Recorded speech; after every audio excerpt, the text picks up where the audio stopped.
Assalamualaikum warahmatullahi wabarakatuh.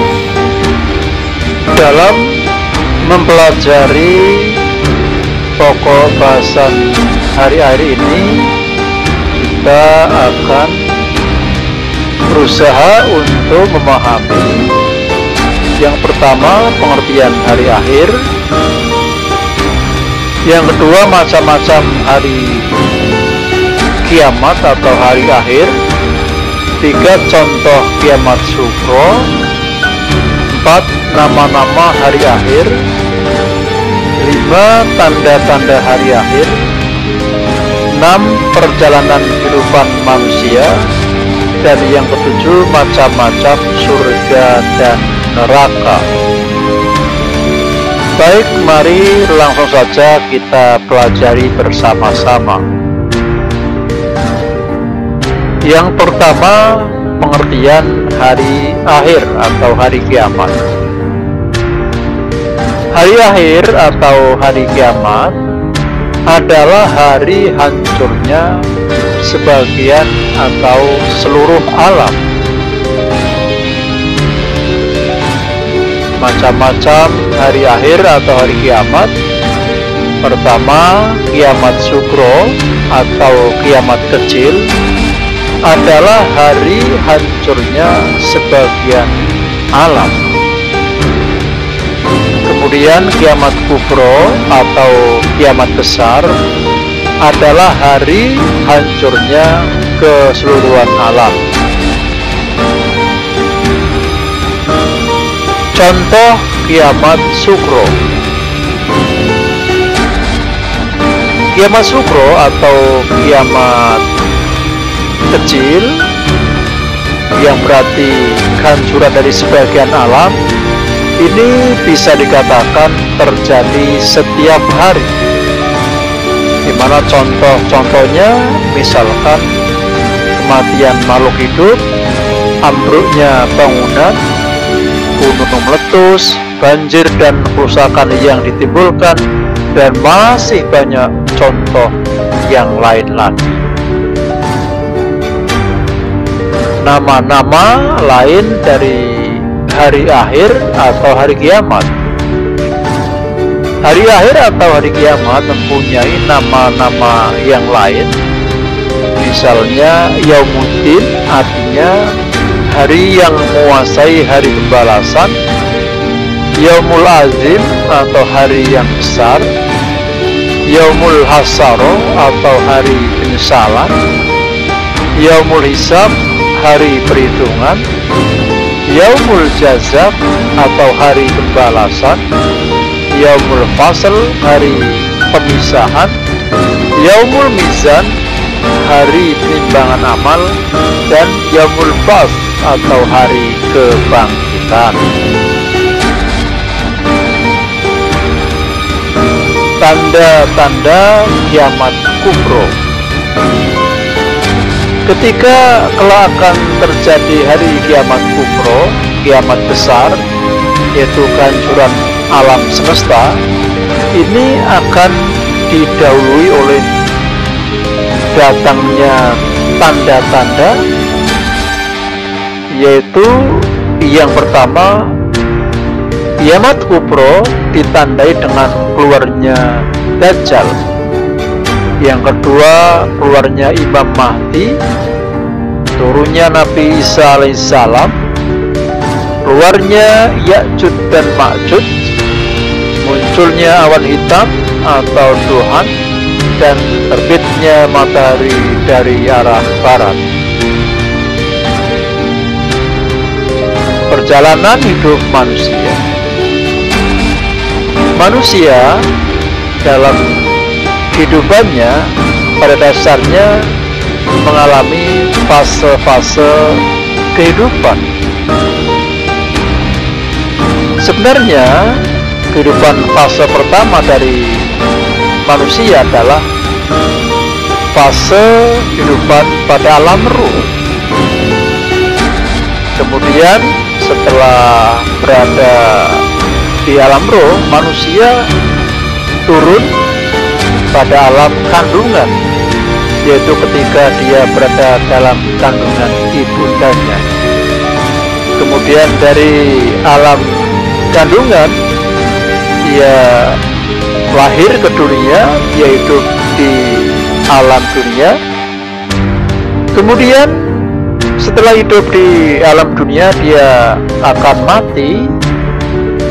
Yang ini adalah manusia tersebut akan masuk pada alam yang namanya alam barzah atau alam kubur. Kemudian setelah melalui alam kubur, kelak manusia akan mengalami yang namanya yaumul ba'ts, ya, yaitu hari ketika manusia semua dibangkitkan dari kubur. Kemudian manusia setelah bangkit dari kubur akan dikumpulkan di padang mahsyar pada waktu yang dinamai dengan yaumul mahsyar. Setelah dikumpulkan di padang mahsyar, di sana manusia akan mendapatkan hisab atau dihitung amal perbuatannya ketika di dunia.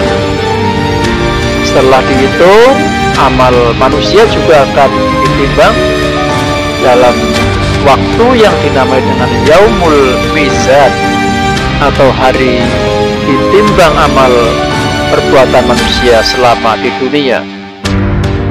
Dan setelah dihitung kemudian ditimbang, pada akhirnya manusia akan mendapatkan balasan dari segala amal yang dilakukan di dunia, yaitu dalam waktu yang dinamai dengan yaumul jaza.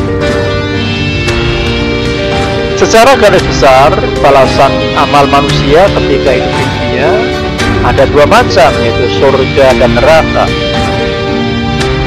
Orang yang banyak amal baiknya, lebih berat timbangan amal baiknya, dia akan dibalas dengan surga, di mana surga juga bermacam-macam namanya. Surga juga ada bermacam-macam golongannya. Di sini kita ketahui di antara nama-nama dari surga itu adalah surga Naim, surga Aden, surga Ma'wa, surga Firdaus, surga Darussalam, surga Huldi, dan Maqamul Amin. Nah, kemudian orang yang banyak amal buruknya atau lebih berat timbangan amal buruknya atau lebih banyak dosanya, maka dia akan dimasukkan ke dalam neraka. Neraka merupakan tempat penyiksaan bagi manusia yang banyak dosanya. Neraka juga terdiri dari bermacam-macam neraka, diantaranya neraka jahanam, neraka lazza, utama, sair, sakor, jahim, dan hawiyah. Dalil hari akhir atau hari kiamat. Hari kiamat merupakan salah satu dari rukun iman, yaitu rukun iman yang nomor 5. Untuk itu kita umat Islam wajib mempercayainya.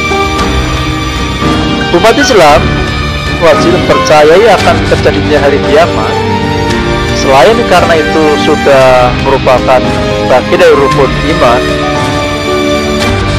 tapi memang juga dijelaskan dalam banyak ayat suci Al-Quran maupun hadis-hadis Nabi yang menjadi dalil dari akan datangnya hari kiamat.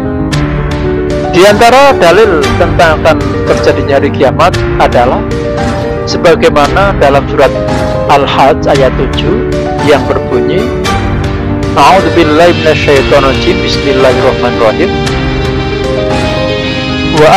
wa anna as-sa'ata atiyatul la raiba fiha wa anna Allaha yab'atsu man fil qubur. Artinya sesungguhnya kiamat itu pasti datang, tidak ada keraguan padanya, dan sesungguhnya Allah akan membangkitkan siapapun yang dalam kubur. Demikianlah pembahasan kita tentang hari akhir atau hari kiamat. Semoga dapat dipahami, semoga menambah pengetahuan kita semua. Bila ada hal-hal yang perlu mendapatkan penjelasan lebih lanjut, mari kita bahas bersama di kolom komentar. Terima kasih. Assalamualaikum warahmatullahi wabarakatuh.